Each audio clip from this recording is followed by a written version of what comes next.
Hello friends and welcome back to our channel Naukri for you.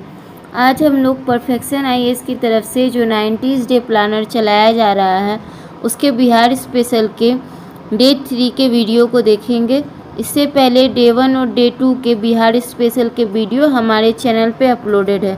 अगर आपने उन्हें नहीं देखा तो आप जाके उन्हें देख सकते हैं।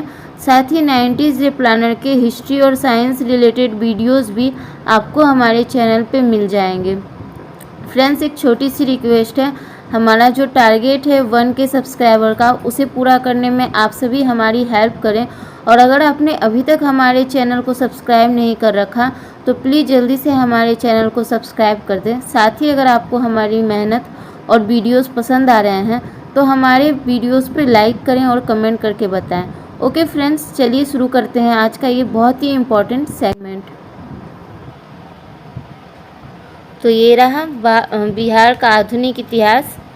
आज के टॉपिक हैं उत्तरवर्ती मुगल, बिहार में कंपनियों का आगमन, बंगाल के नवाब, पलासी और बक्सर जनजातीय आंदोलन, वहाबी आंदोलन, 1857 का विद्रोह। तो ये बहुत ही इम्पोर्टेंट चैप्टर है, इसे प्रश्न हर बार देखने को मिले हैं। चलिए शुरू करते हैं अपने पहले प्रश्न के साथ। पहला प्रश्न है, निम्न कथनों पर विचार कीजिए व कूट के प्रयोग से सही विकल्प का चयन कीजिए। तो पूछ रहा है कौन सा सही है। इसका करेक्ट आंसर हो जाएगा सी, 1 और 2 दोनों। 1704 में मुर्शीद कुली खां बंगाल का प्रशासन वस्तुतः अपने हाथों में ले लिया और मुर्शिदाबाद को अपनी राजधानी बना लिया। 13वीं शताब्दी में अनेक सूफी सिलसिले बिहार में सक्रिय रहे, मगर इनमें सबसे अधिक लोकप्रियता फिरदौसी सिलसिले को प्राप्त रही। बढ़ते हैं इसके एक्सप्लेनेशन पे। 1704 ईस्वी में मुर्शीद कुली खां ने बंगाल का प्रशासन अपने हाथों में लिया, मुर्शिदाबाद को अपनी राजधानी बनाया। औरंगजेब के शासनकाल में यद्यपि अनेक स्थानों पर विद्रोह और उपद्रव होते रहे, लेकिन बिहार में शांति और सुव्यवस्था बनी रही।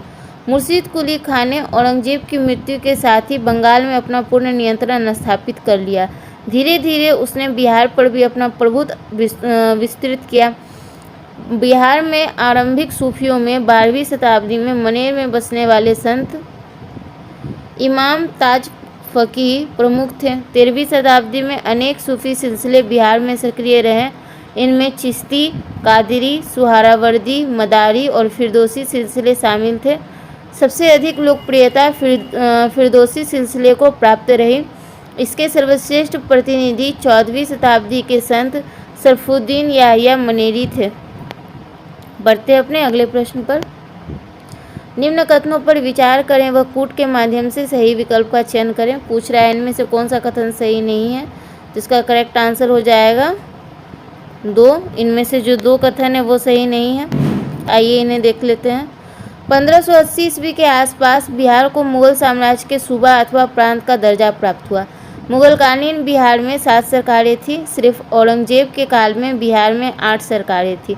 शुजात खां, सईद खां और मुकर्रब खां आदि मुगलकालीन बिहार के गवर्नर थे। मुगल शासक जहांगीर ने 1621 में मुगल राजकुमार परवेज को बिहार का प्रांतपति नियुक्त किया था। बढ़ते हैं अपने अगले प्रश्न पर। यहाँ पे इसके और एक्सप्लेनेशन है, इसको भी देख लेते हैं।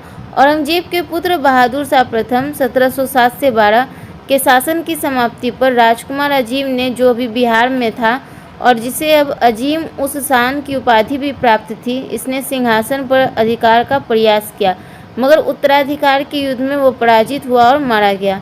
जहांदार शाह शासक बना, मगर उसे अजीम उस शान के पुत्र फर्रुख सियर ने चुनौती दे दी।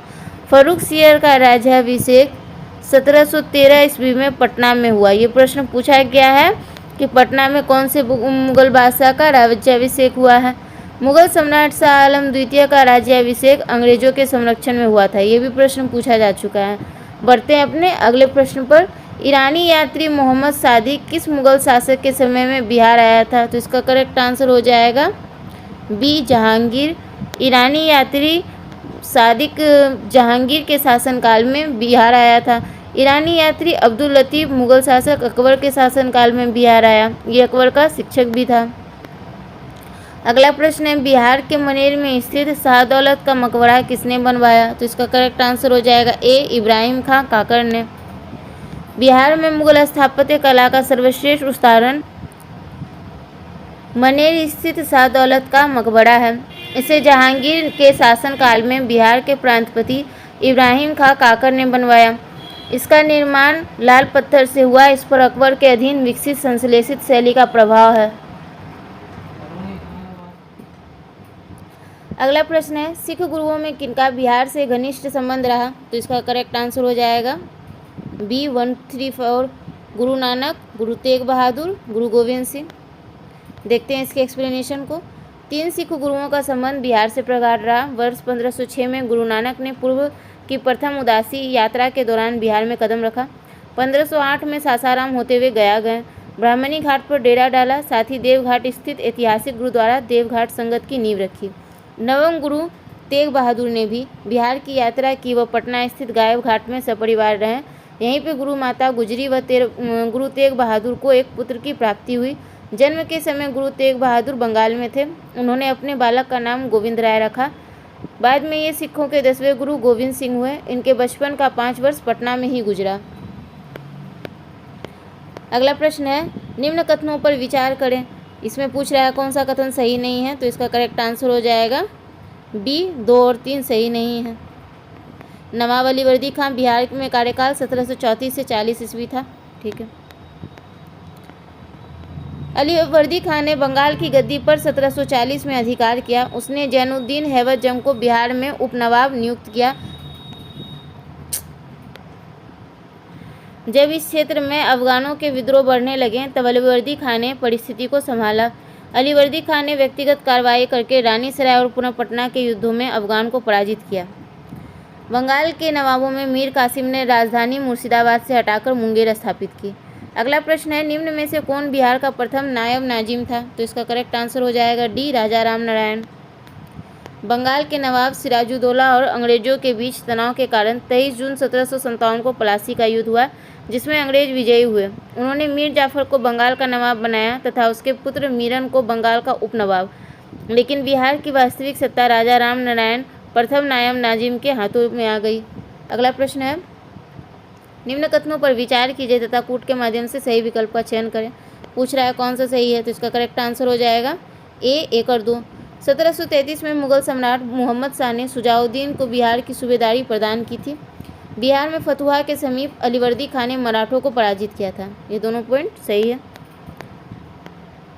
बढ़ते हैं अपने अगले क्वेश्चन की तरफ। अगला प्रश्न है, निम्न कथनों पर विचार करें, कूट के माध्यम से सही विकल्प का चयन करें। तो इसका करेक्ट आंसर हो जाएगा सी 1 और 2 दोनों। बिहार में यूरोपीय व्यापारी कंपनियों में से सबसे पहले आगमन पुर्तगालियों का हुआ। बिहार मुख्य रूप से सोरा उत्पादन के लिए प्रसिद्ध था। देखते हैं इसके एक्सप्लेनेशन को। पुर्तगाली प्रथम यूरोपीय कंपनी थे जो बिहार में आए। वे बंगाल के हुगली में अपनी कंपनी की स्थापना किए थे। व्यापार के क्रम में वे नाव द्वारा बिहार के पटना आए। बिहार में सूती वस्त्र, पटसन, सोरा एवं नील सभी का उत्पादन किया जाता था, परंतु 17वीं शताब्दी में बिहार सोरा उत्पादन के लिए प्रसिद्ध था। अगला प्रश्न है, अंग्रेजों को पटना में अपना व्यापारिक केंद्र स्थापित करने में वास्तविक सफलता किस वर्ष मिली? इसका करेक्ट आंसर हो जाएगा डी 1651।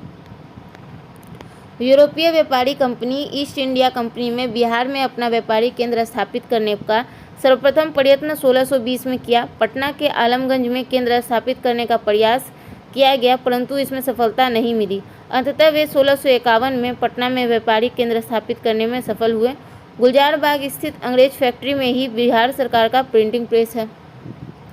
अगला प्रश्न है, वर्तमान पटना कॉलेज की उत्तरी इमारत डच फैक्ट्री थी।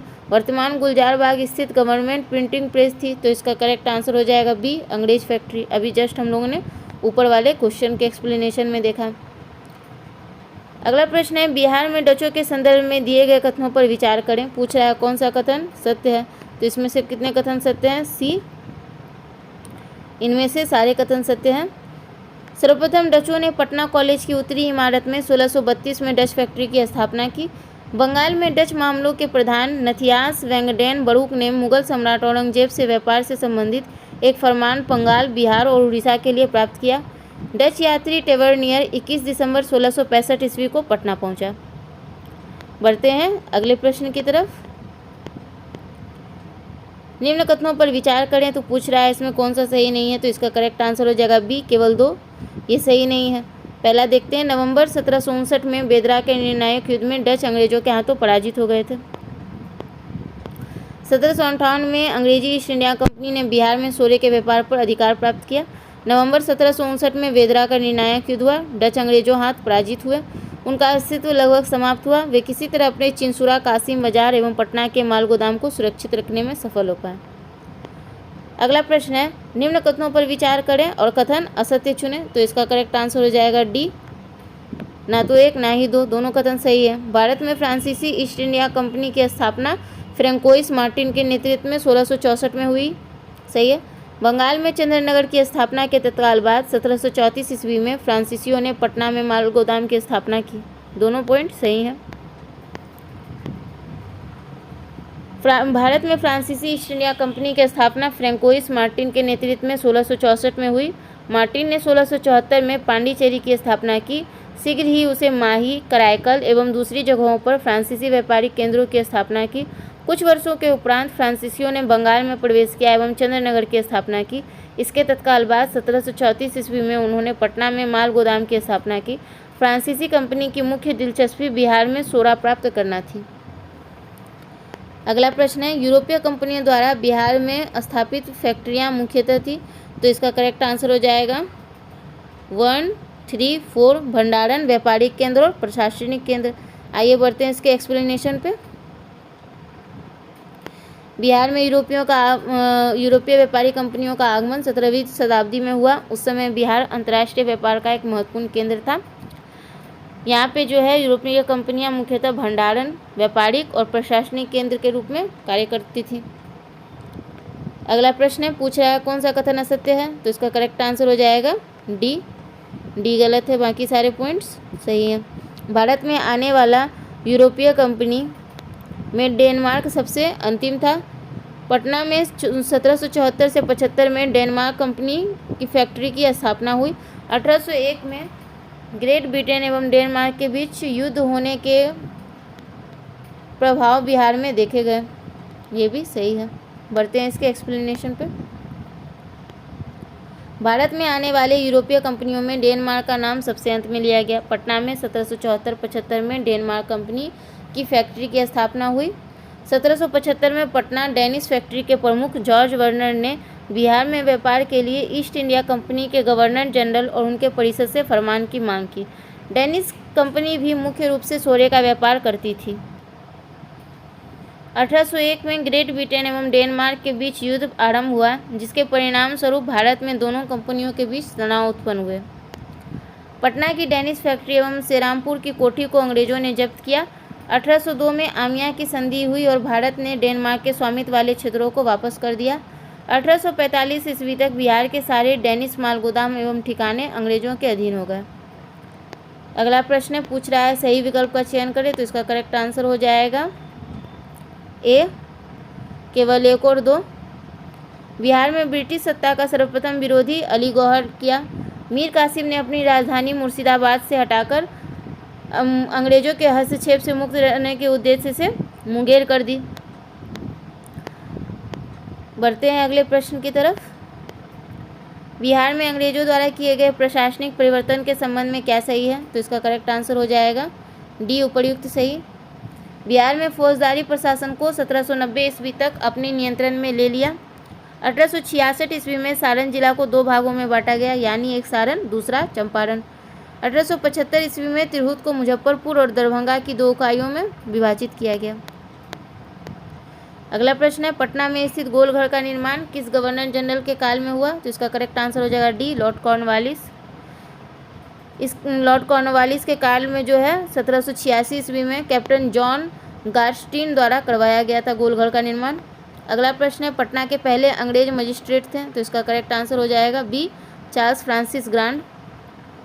अंग्रेजों ने 1790 ईस्वी में बिहार के फौजदारी प्रशासन को पूरी तरह अपने नियंत्रण में लिया। पटना के प्रथम अंग्रेज magistrate sir Charles Francis grant थे। अगला प्रश्न है, बिहार के लिए एक लगान परिषद यानी रेवेन्यू काउंसिल ऑफ पटना का गठन कब हुआ। तो इसका करेक्ट आंसर हो जाएगा ए, 1770 में। बढ़ते हैं अगले प्रश्न की तरफ। इससे पहले देख लेते हैं ये लगान परिषद या रेवेन्यू काउंसिल के जो अध्यक्ष थे पटना में, वो जेम्स अलेक्जेंडर थे। इस परिषद के अन्य सदस्य रॉबर्ट पाल्क और जॉर्ज वेंसिटार्थ थे। अगला प्रश्न है, पूछ रहा है कौन सा कथन सत्य नहीं है। तो देखते हैं इसके करेक्ट आंसर को। इसका करेक्ट आंसर हो जाएगा बी, ये गलत है, बाकी सारे सही है। पलासी युद्ध 23 जून 1757 को हुआ था। पलासी के युद्ध के पश्चात बिहार का उपनवाब मीरन बनाया गया। इस युद्ध में कंपनी की सेना का नेतृत्व रॉबर्ट क्लाइव कर रहा था। बढ़ते हैं अपने अगले प्रश्न की तरफ। इससे पहले इसका एक्सप्लेनेशन देख लेते हैं। पलासी का युद्ध 23 जून 1757 को बंगाल के नवाब सिराजुद्दौला और ईस्ट इंडिया कंपनी के मध्य हुआ, जिसमें ब्रिटिश कंपनी की विजय हुई। इस युद्ध का पलासी नाम इसलिए पड़ा क्योंकि यह बंगाल के नादिया जिले में गंगा नदी के तट पर स्थित पलासी गांव में हुआ। कंपनी की सेना का नेतृत्व रॉबर्ट क्लाइव कर रहा था। युद्ध के पश्चात मीर जाफर के पुत्र मीरन ने सिराजुद्दौला की हत्या कर दी। पलासी युद्ध के उपरांत अंग्रेजों ने मीर जाफर को बंगाल का नवाब और उसके पुत्र को बिहार का उपनवाब बनाया। यहाँ बिहार की जगह बंगाल होना चाहिए, बंगाल का उपनवाब बनाया। राजा राम नारायण के हाथों में बिहार की वास्तविक सत्ता रही। अगला प्रश्न है, बक्सर का युद्ध कब हुआ। तो इसका करेक्ट आंसर हो जाएगा डी, 22 अक्टूबर 1764 को। बक्सर का युद्ध बिहार के बक्सर में 22 अक्टूबर 1764 को हुआ। बंगाल के नवाब मीर कासिम और ब्रिटिश ईस्ट इंडिया कंपनी के मध्य लड़ा गया। कंपनी की सेना का नेतृत्व हेक्टर मुंडो कर रहा था। इसमें कंपनी की विजय हुई। अगला प्रश्न है, द्वैत शासन प्रणाली के संबंध में निम्न कथनों में से कौन सा कथन सत्य है। सही विकल्प का चयन करें। तो इसका करेक्ट आंसर हो जाएगा बी, 1 और 2। रॉबर्ट क्लाइव ने द्वैत शासन प्रणाली को लागू किया था। कंपनी बिना किसी उत्तरदायित्व के बिहार और बंगाल पर शासन करने लगी तथा राजस्व प्राप्त करने लगी, जिससे कंपनी को भारी लाभ हुआ। बढ़ते हैं अपने अगले प्रश्न की तरफ। निम्न कथनों पर विचार कीजिए व कूट के प्रयोग से सही विकल्प का चयन कीजिए। तो पूछ रहा है कौन सा सही नहीं है। तो इसका करेक्ट आंसर हो जाएगा ए, केवल एक, पहला जो है कथन ये सही नहीं है। दूसरा देख लेते हैं, मीर कासिम ने मुंगेर में बंदूकों एवं तोपों की कारखाना की स्थापना की थी। बढ़ते हैं अगले प्रश्न पर। अगला प्रश्न है, निम्न कथनों पर विचार कीजिए व कूट के प्रयोग से सही विकल्प का चयन कीजिए। पूछ रहा है कौन सा कथन सही नहीं है। तो इसका करेक्ट आंसर हो जाएगा, तो इसका करेक्ट आंसर हो जाएगा, इसमें कौन सा सही नहीं है। पहला कथन जो है सही नहीं है। मीर कासिम ने मुंगेर में बंदूकों एवं तोपों की कारखाना की स्थापना की है, सही है। बढ़ते हैं अपने अगले प्रश्न पर। इससे पहले इसके एक्सप्लेनेशन को देखते हैं। 18वीं शताब्दी में बिहार सोरे के लिए प्रसिद्ध रहा। बिहार में सोरे के व्यापार का एकाधिकार अंग्रेजों को मीर जाफर ने प्रदान किया। बिहार के क्षेत्र में 1757 से 58 के मध्य मीर जाफर एवं अंग्रेजों का विरोध राजा राम नारायण, पहलवान सिंह, कामगार खां एवं सुंदर सिंह ने किया। कामगार खां नरहट के जमींदार, पहलवान सिंह भोजपुर के तथा राजा सुंदर सिंह टिकारी के थे। मीर कासिम ने मुंगेर में बंदूकों एवं तोपों की कारखाना स्थापित की। अगला प्रश्न है, बक्सर युद्ध के संदर्भ में दिए गए कथनों पर विचार करें व कूट के प्रयोग से सही विकल्प का चयन करें। पूछ रहा है कौन सा कथन सही नहीं है। तो इसका करेक्ट आंसर होगा सी, 1 और 2 दोनों। बक्सर का युद्ध मीर कासिम, शुजाउद्दौला तथा शाह आलम द्वितीय की संयुक्त सेना और अंग्रेजों के बीच हुआ। बक्सर का युद्ध अंग्रेजों और मीर कासिम के बीच व्यापारिक चुंगी के संबंध में मतभेद के कारण हुआ। बढ़ते हैं इसके एक्सप्लेनेशन पे। तो इसका एक्सप्लेनेशन नहीं है। बढ़ते हैं अपने अगले प्रश्न पर। 1781 ईस्वी में बिहार के पटना के आसपास के क्षेत्रों में हुए ब्रिटिश विरोधी संघर्ष में भाग लिया था। तो इसका करेक्ट आंसर होगा डी, ए और बी, इकबाल अली खां और नारायण सिंह। अगला प्रश्न है, निम्नलिखित में से किस भारतीय को रॉबर्ट क्लाइव ने बिहार का नायाब दीवान नियुक्त किया। इसका करेक्ट आंसर होगा डी, सिताब राय। सिताब राय बिहार का एक प्रतिष्ठित व्यक्ति था जिसे राजा की उपाधि मिली। अवध के नवाब शुजाउद्दौला के साथ युद्ध के समय सिताब राय ने अंग्रेजों का साथ दिया। अंग्रेज ईस्ट इंडिया कंपनी को दीवानी मिलने के उपरांत राजा सिताब राय बिहार का उपनायब पद पर नियुक्त हुआ। अगला प्रश्न है, पूछ रहा है कौन सा कथन असत्य है। तो इसका करेक्ट आंसर हो जाएगा डी, 1, 2, 3। ये तीनों जो है सत्य हैं। इन्हें देख लेते हैं। 1763 ईस्वी में पटना स्थित अंग्रेजों की फैक्ट्री पर नवाब मीर कासिम ने अधिकार किया था। सम्राट शाह आलम द्वितीय ने ईस्ट इंडिया कंपनी को 12 अगस्त 1765 को ईस्ट इंडिया कंपनी को बंगाल, बिहार तथा उड़ीसा की दीवानी प्रदान की। ब्रिटेन के राजा 1765 ईस्वी में एक फरमान द्वारा बंगाल, बिहार एवं उड़ीसा की दीवानी ईस्ट इंडिया कंपनी को 26 लाख रुपए में दी। बढ़ते हैं अपने अगले प्रश्न की तरफ। निम्न में से कौन सा कथन सही नहीं है? तो इसका करेक्ट आंसर हो जाएगा सी, ये सही नहीं है, बाकी सारे पॉइंट सही हैं। 1770 ईस्वी में बिहार में प्रांतीय परिषद की नियुक्ति की गई, जिसके अध्यक्ष जेम्स अलेक्जेंडर थे। 1766 ईस्वी में बिहार में धीरज नारायण सिताब राय और सैमुअल मिडल्टन का 3 सदस्यीय परिषद बना। ये दोनों पॉइंट सही हैं। बढ़ते हैं अपने अगले प्रश्न की तरफ। बिहार में अकाल के जांच हेतु राजस्व कर्मियों को पता लगाने तथा नया बंदोबस्त के लिए कंपनी ने किसे बिहार भेजा? तो इसका करेक्ट आंसर हो जाएगा सी, सर जॉन सॉल।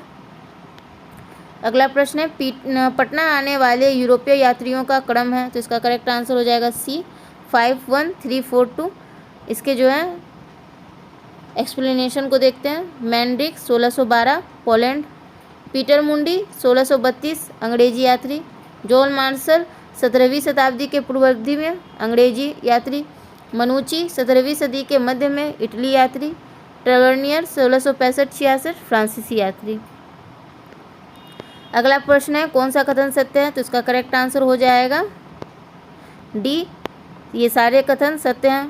ट्रेवर्नियर ने बिहार के प्रशासनिक व्यवस्था एवं हॉलैंड के निवासियों द्वारा सोरे के व्यापार की चर्चा की।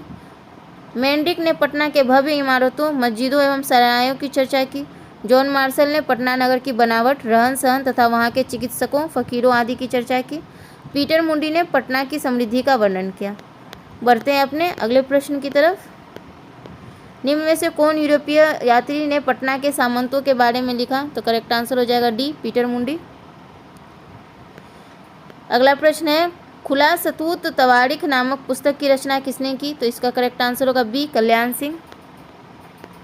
वारेन हेस्टिंग ने कल्याण सिंह को निजामत के पद पर नियुक्त किया। 1782-83 में कल्याण सिंह को पद से हटा दिया गया। अगला प्रश्न है वहाबी आंदोलन के संदर्भ में दिए गए कथनों पर विचार करें, कौन सा कथन सत्य है? तो इसका करेक्ट आंसर हो जाएगा सी, 1, 2, 3। यह एक इस्लामिक धार्मिक पुनरुत्थानवादी आंदोलन था। इसका केंद्र पटना बिहार था। इसकी शुरुआत 1820 ईस्वी में हुई। इसके अगले प्रश्न को देखते हैं। कौन सा आंदोलन भारत में राजद्रोह कानून की शुरुआत का प्रतीक माना जाता है? तो इसका करेक्ट आंसर हो जाएगा डी, वहाबी आंदोलन। बढ़ते हैं इसके एक्सप्लेनेशन की तरफ।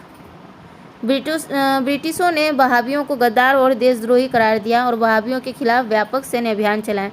1870 में आंदोलन को पूरी तरह दबा दिया गया। ब्रिटिशों ने भारतीय दंड संहिता 1870 में देशद्रोह शब्द की घोषणा की, जो भारत में कानून द्वारा स्थापित सरकार के प्रति अप्रभाव को उत्तेजित करने का प्रयास करने के लिए किया गया था। इस प्रकार यह आंदोलन भारत में राजद्रोह कानून की शुरुआत का प्रतीक था। अगला प्रश्न है तमार विद्रोह का संबंध किस जनजाति से है? इसका करेक्ट आंसर हो जाएगा ए, उरांव। अगला प्रश्न है बिहार में निम्न जनजातीय विद्रोह के संदर्भ में कौन सा कथन सत्य नहीं है? तो इसका करेक्ट आंसर हो जाएगा सी, केवल 2। ये गलत है, बाकी दोनों सही हैं। कोल विद्रोह का क्षेत्र छोटा नागपुर, पलामू, सिंहभूम और मानभूम था। विद्रोह के नेतृत्वकर्ता बुद्धो भगत सिंह राय सुरगा मुंडा रहे। बढ़ते हैं अपने अगले एक्सप्लेनेशन की तरफ। छोटा नागपुर के जनजातीय समाज में सिंहभूम के राजा जगन्नाथ सिंह द्वारा भूमि एवं उपज में कर बढ़ोतरी के विरुद्ध विद्रोह कर दिया गया। इसे हो विद्रोह के नाम से भी जाना जाता है।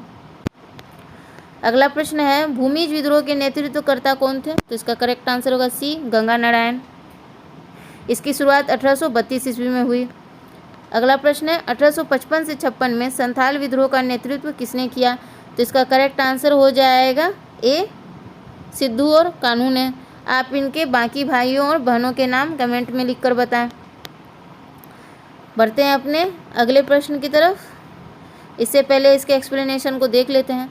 संथाल विद्रोह का नेतृत्व सिद्धू और कान्हू ने किया। संथाल विद्रोह अंग्रेजों और जमींदारों के खिलाफ बिहार के राजमहल पहाड़ियों में बसे संथाल जनजातियों का विद्रोह था। संथाल विद्रोह 1855 से 56 के दौरान हुआ। भारत में अत्याचारी ब्रिटिश राजस्व प्रणाली, सूदखोरी प्रथा और जमींदारी व्यवस्था ने संथालों को परेशान किया। 2 संथाल भाइयों सिद्धू और कान्हू मुर्मू ने 10,000 संथालों को संगठित किया और अंग्रेजों के खिलाफ विद्रोह की घोषणा की। अगला प्रश्न है संथाल विद्रोह से जुड़े तथ्य दिए गए हैं, कौन सा सत्य है? तो इसका करेक्ट आंसर हो जाएगा बी, केवल 2 और 3। 1855-56 में संथालों ने अपनी समानांतर सरकार की घोषणा भागलपुर राजमहल क्षेत्र में की। सिद्धू को अगस्त 1855 को पंचकठिया नामक स्थान पर एक बरगद के पेड़ पर लटका दिया गया। बढ़ते हैं अपने अगले प्रश्न की तरफ।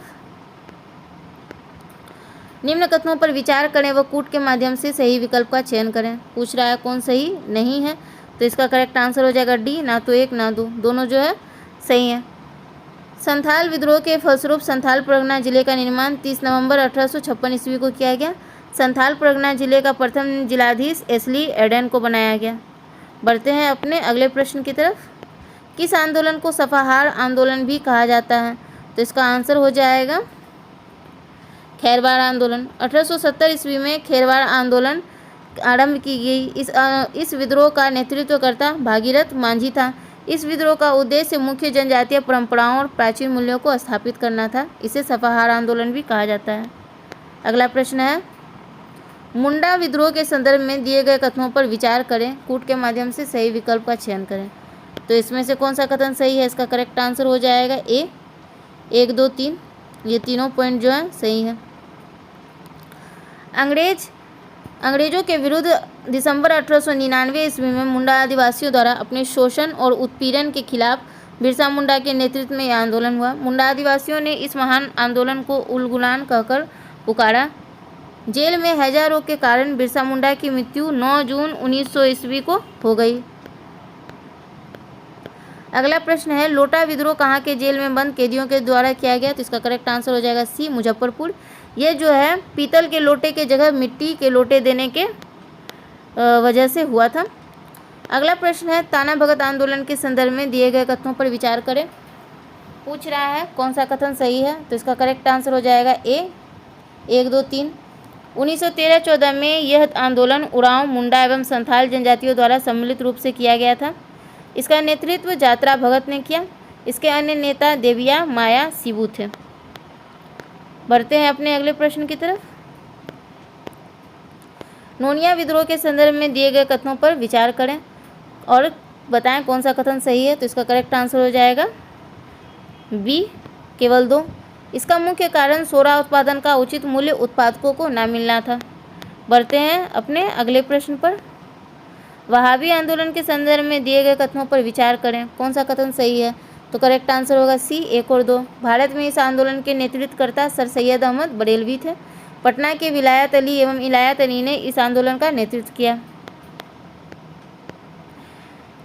वहाबी आंदोलन का उद्देश्य सामाजिक न्याय की मांग एवं सामाजिक पुनर्गठन के साथ साथ ब्रिटिश शासन की समाप्ति था। भारत में इस आंदोलन के नेतृत्वकर्ता सर सैयद अहमद बरेलवी थे। पटना को इस आंदोलन का महत्वपूर्ण केंद्र सन 1830 ईस्वी के दशक में बना, जिसका नेतृत्व विलायत अली, मोहम्मद हुसैन, फरहत हुसैन एवं इनायत अली आदि ने किया। अगला प्रश्न पूछ रहा है कौन से कथन सत्य हैं, तो इसका करेक्ट आंसर हो जाएगा सी, ये तीनों कथन सत्य हैं। संताल विद्रोह दामन कोह के नाम से प्रसिद्ध क्षेत्र में हुआ था। संथाली बाहरी लोगों को दीकू कहते थे। संथालों का अपना राजनीतिक ढांचा भी था। पहड़ा पंचायत के द्वारा सारे क्षेत्रों पर उनके प्रतिनिधियों द्वारा शासन किया जाता था। बढ़ते हैं अगले प्रश्न पर। निम्न में से क्या सही नहीं है, तो इसका करेक्ट आंसर हो जाएगा, देख लेते हैं, सी सही नहीं है, बाकी दोनों पॉइंट सही हैं।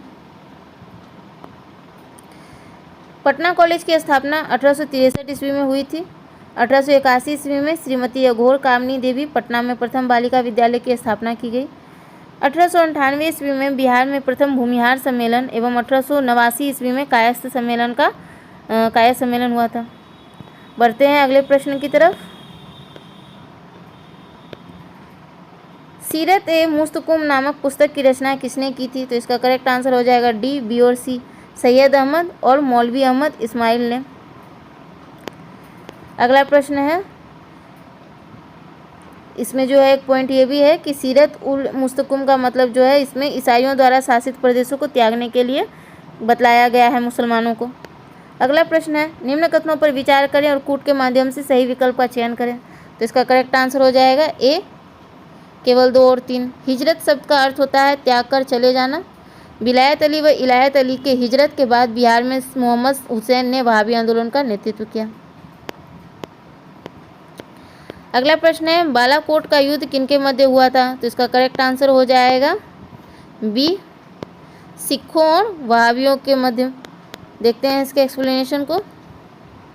बालाकोट की लड़ाई 6 मई 1831 ईस्वी को बालाकोट मानसेहरा जिला में महाराजा रंजीत सिंह और इस्लामी पुनरुत्थानवादी सेना कमांडर सैयद अहमद बरेलवी की सेनाओं के बीच हुआ। बरेलवी ने सिखों के खिलाफ जिहाद की घोषणा की और बालाकोट में एक शिविर की स्थापना की। इस युद्ध में सैयद अहमद बरेलवी मारा गया। अगला प्रश्न है, अंतिम मुगल सम्राट बहादुर शाह जफर के निम्न में से किस वहाबी नेता को अपने किले में उसका अभिभाषण सुनने हेतु निमंत्रण दिया था? तो इसका करेक्ट आंसर हो जाएगा बी, विलायत अली। विलायत अली ने अपने परिवार सहित 250 अन्य अनुयायियों के साथ सितना के 1850 ईस्वी में प्रस्थान किया। उसी यात्रा के दौरान वह दिल्ली पहुंचा, जहां पर मुगल बादशाह बहादुर शाह जफर ने वहाबी संदेश सुनाने के लिए किले में उसे आमंत्रित किया था। अगला प्रश्न है,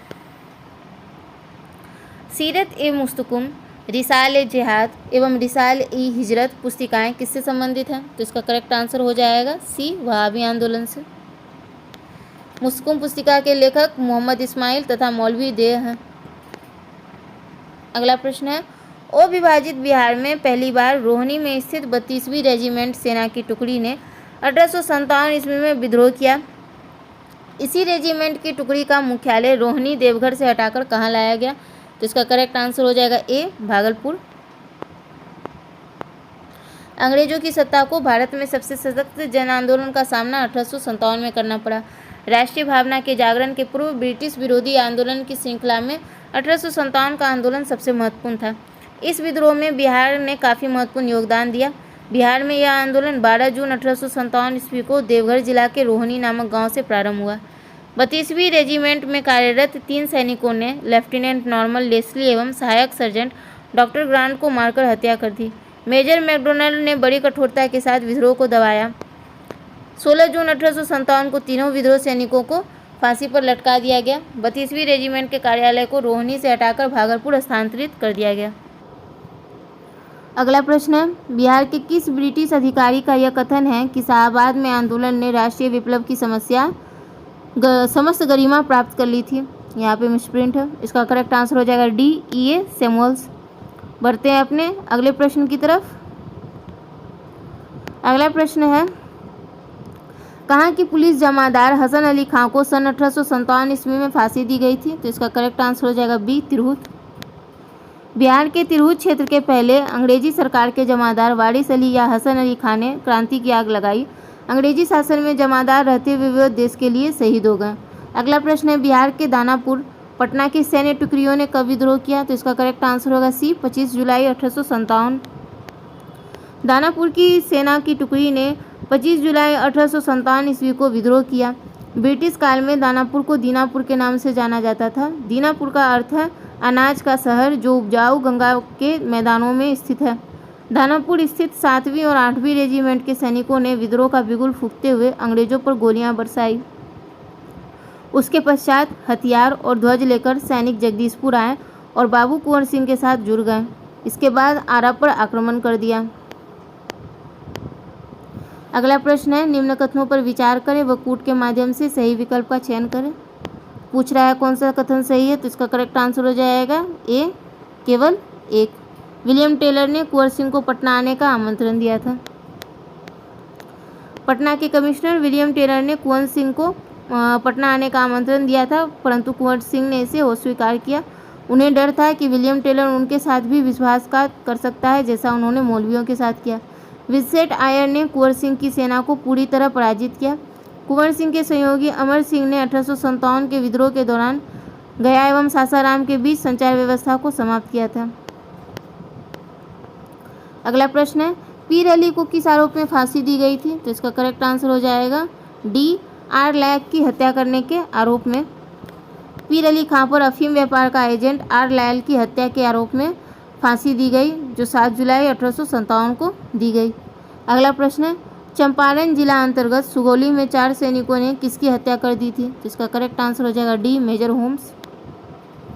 मेजर होम्स ने उत्तर प्रदेश के गोरखपुर से लेकर पटना तक के क्षेत्रों पर सैनिक अधिकार प्राप्त किया।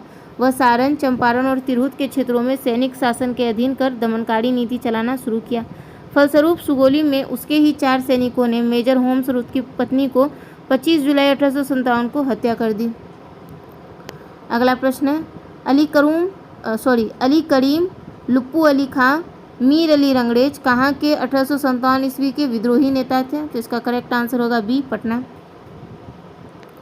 जगदीशपुर के व्यक्ति ने 1857 के विप्लव में क्रांतिकारियों का नेतृत्व कुंवर सिंह ने किया। अली करीम, लुप्पू अली खां, मीर अली रंगरेज पटना के 1857 के विद्रोही नेता थे।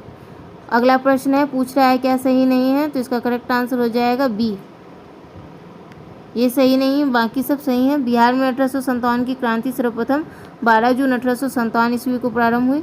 सैनिकों द्वारा किए गए हमले में लेफ्टिनेंट नॉर्मन लेजली की मृत्यु और डॉक्टर ग्रांट घायल हुए। 1857 की क्रांति के समय पटना का कमिश्नर विलियम टेलर था। बढ़ते हैं अपने अगले पॉइंट पे।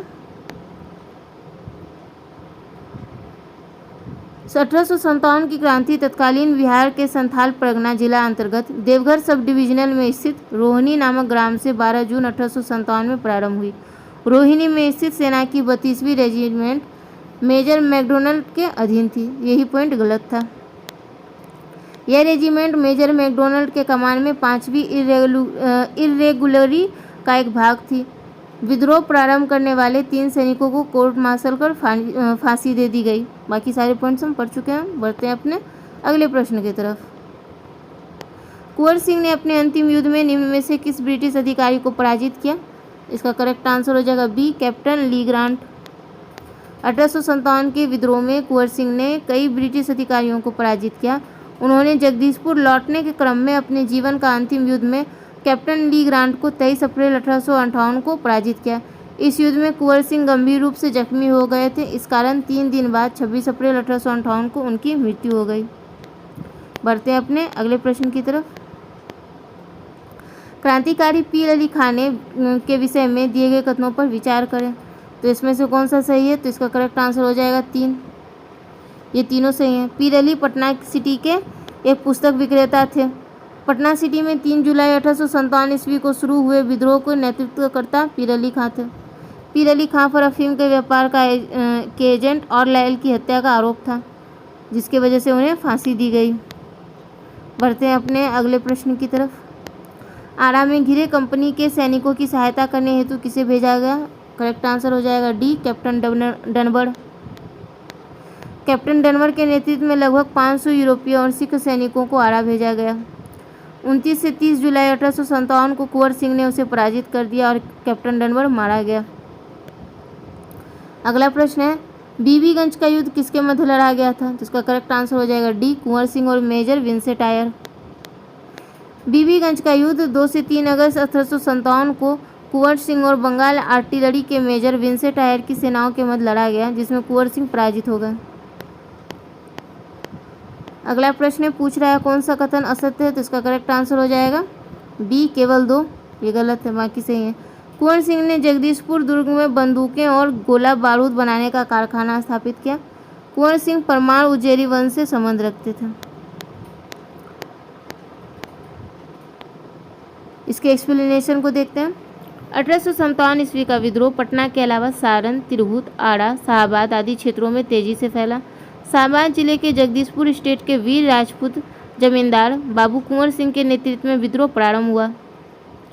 बाबू कुंवर सिंह के सहयोगियों में उनके भाई अमर सिंह, भतीजा रथभंजन सिंह, निशान सिंह, हरिकिशन सिंह, जय कृष्ण सिंह तथा शाहाबाद के 4 जमींदार नरहरन सिंह, जोहन सिंह, ठाकुर दयाल सिंह एवं विशेश्वर सिंह प्रमुख थे।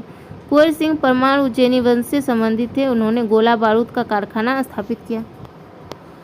अगला प्रश्न पूछ रहा है कौन सा कथन सत्य नहीं है? तो इसका करेक्ट आंसर हो जाएगा बी, ये गलत है, बाकी सही है।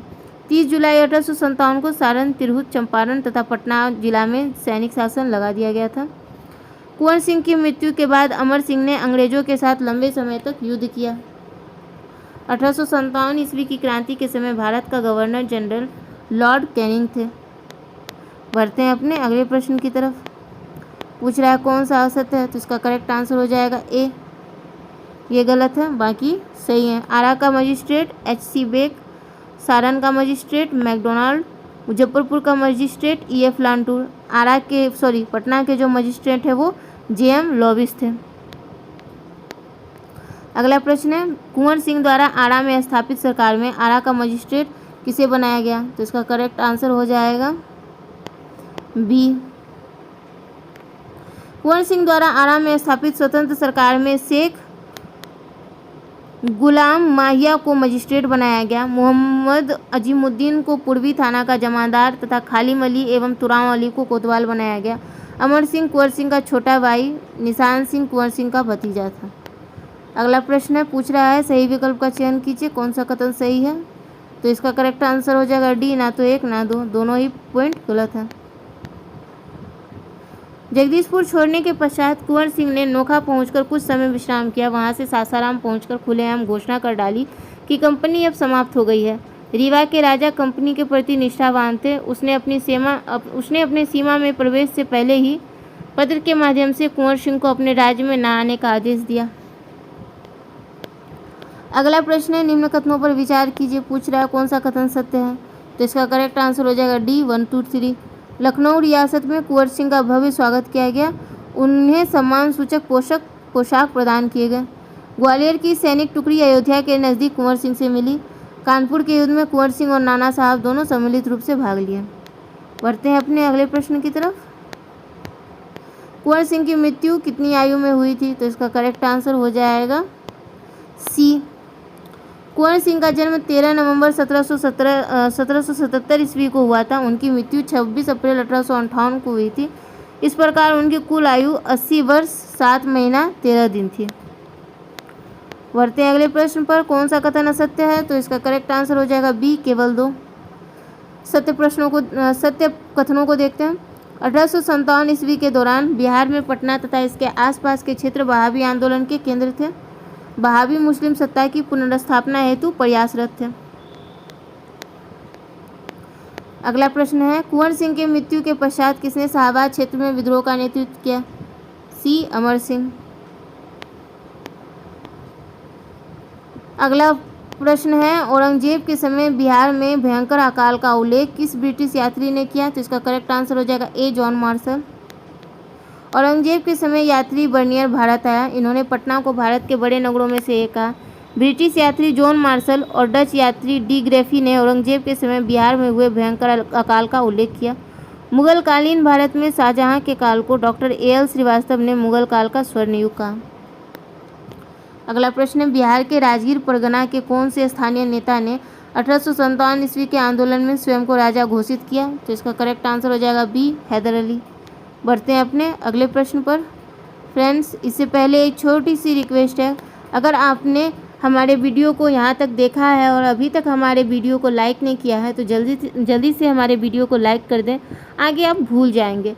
और अगर आपने अभी तक हमारे चैनल को सब्सक्राइब भी नहीं कर रखा है तो प्लीज़ हमारे मेहनत के लिए हमारे चैनल को सब्सक्राइब कर दें। साथ ही अपने फ्रेंड्स एंड ग्रुप में भी शेयर कर सकते हैं ताकि हम और भी मोटिवेट होकर आपके लिए और भी अच्छे वीडियोस को ला पाएँ। Friends, please support us.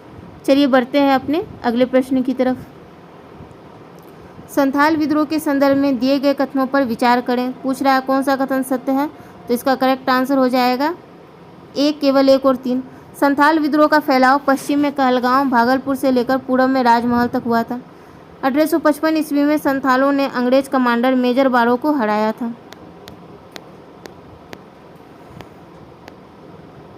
Santhal विद्रोह का फैलाव पश्चिम में कहलगांव, भागलपुर से लेकर पूरब में राजमहल तक था। कंपनी सरकार ने 10 नवंबर 1855 को संथाल विद्रोह के क्षेत्र में मार्शल लॉ लगा दिया। 3 जनवरी 1856 को मार्शल लॉ हटा दिया गया। 1855 ईस्वी में संथालों ने अंग्रेज कमांडर मेजर बारो को हराया। अगला प्रश्न है, बिरसा मुंडा को 24 अगस्त 1895 ईस्वी को चलकंद से किसने गिरफ्तार किया था। तो इसका करेक्ट आंसर हो जाएगा बी, श्री मेयर्स। बिरसा का जन्म रांची जिले के तमार परगना के चलकंद नामक गांव में एक बटाई काश्तकार के घर 15 नवंबर 1874 ईस्वी में हुआ था। ये नैतिक आचरण की शुद्धता, आत्म सुधार और एकेश्वरवाद का उपदेश दिया। ये अनेक बोंगा को छोड़कर एक ईश्वर की आराधना करने को कहा। सरकार को लगान न देने का आदेश दिया। आंदोलन का व्यापक प्रसार हुआ। सरकार की तरफ से श्री मेयर्स ने 24 अगस्त 1895 को बिरसा को गिरफ्तार कर लिया। अगला प्रश्न है, बिरसा मुंडा के संदर्भ में दिए गए कथनों पर विचार करें। पूछ रहा है कौन सा कथन सही नहीं है। तो इसका करेक्ट आंसर हो जाएगा बी, केवल 2 गलत है, पहला सही है। आंतरिक शुद्धि, विदेशी राज की समाप्ति और ब्रिटिश समर्थक जमींदारों से मुक्ति आदि बिरसा के लक्ष्य थे। बढ़ते हैं इसके एक्सप्लेनेशन पर। आंतरिक शुद्धि, विदेशी राज की समाप्ति और ब्रिटिश समर्थक जमींदारों से मुक्ति आदि बिरसा के लक्ष्य थे। बिरसा मुंडा ने अपने विश्वस्त सहयोगी गया मुंडा को लोगों की भर्ती और सैन्य प्रशिक्षण का कार्य सौंपा था। ओके फ्रेंड्स, तो आज का हमारा ये परफेक्शन आईएएस का 90s day planner Bihar special का डे 3 यहीं कंप्लीट होता है। फ्रेंड्स, अगर आपको हमारी वीडियोस पसंद आ रही हैं तो प्लीज़ हमारे वीडियोस को लाइक करें और आप कमेंट करके भी बता सकते हैं। आपको हमारे चैनल पे परफेक्शन आईएएस 90s डे के अंतर्गत जो भी हिस्ट्री, साइंस और बिहार स्पेशल के वीडियोज़ हैं वो मिल जाएंगे। साथ ही हम आपके लिए आगे और भी जल्दी से बाकी पोर्शंस के वीडियोज़ लाने की भी कोशिश करेंगे। फ्रेंड्स, हमारे मेहनत को देखते हुए हमारे चैनल को ज़रूर सब्सक्राइब करें। साथ ही अपने फ्रेंड्स एंड स्टडी ग्रुप में भी आप इन्हें शेयर कर सकते हैं। आप हमें बता सकते हैं कि आपको और भी कौन से टॉपिक से रिलेटेड वीडियोस चाहिए। Please support us friend and हमारे जो टारगेट है 1K का, उसे पूरा करने में हमारी हेल्प करें। ओके फ्रेंड्स, तो मिलते हैं अगले बार एक नए और बहुत ही इम्पोर्टेंट वीडियो के साथ। तब तक के लिए थैंक यू। जय हिंद।